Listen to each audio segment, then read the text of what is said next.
What's up guys? Ito panibagong topic tayo mga kababayan regarding po ito kay Mayor Alice Goo ng Banban Tarlac at ang pagkakaugnay niya sa dating Pangulong Duterte mga kababayan.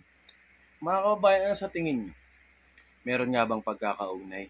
Dahil nung nakaraang interview niya sa mga congressman mga kababayan, sa mga senador, ang kanyang sinabi ay tinulungan siya ng nakaraang administrasyon. So mga kababayan, hindi kaya? Bakit kamo? Bakit ito na papasok sa asunto na dito nga po sa Pogo mga kababayan? Meron ba itong padrino? Ako'y nagtatanong lang mga kababayan. Kayo, ano sa tingin niyo mga kababayan?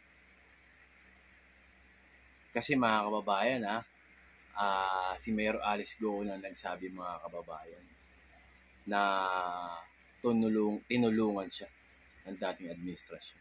Saka mga kababayan, si Mayor Alice Goo, halatang nagsisinungaling naman kasi siya din sa kanyang mga sinabi mga kababayan na hindi ko po matandaan, hindi ko po alam.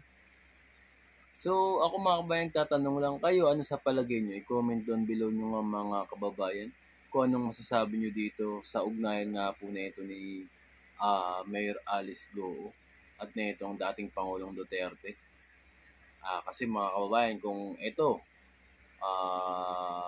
Chinese, hindi ito dapat maging mayor. Nung nakaraan nga umatin ako sa hearing ng mga congressman, sinabi ni Congressman Benny, mga kababayan, hindi dapat ito naging mayor.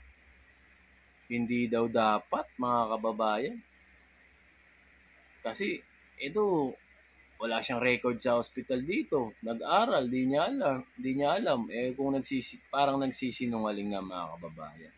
So ayun mga kababayan, para lang sa sa palagay ko lang, yung kayo mga kababayan, kayo na magbigay ng komento kung ano masasabi nyo dito mga kababayan kay Mayor Alice Goo at sa pag-uugnayan nila ni dating Pangulong Duterte. Kasi baka kababayan, di natin masabi.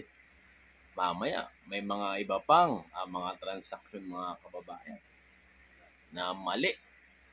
So ayun lang mga kababayan, comment down below nyo kung ano masasabi nyo dito and maraming salamat sa inyo. God bless us all pa rin. Thank you.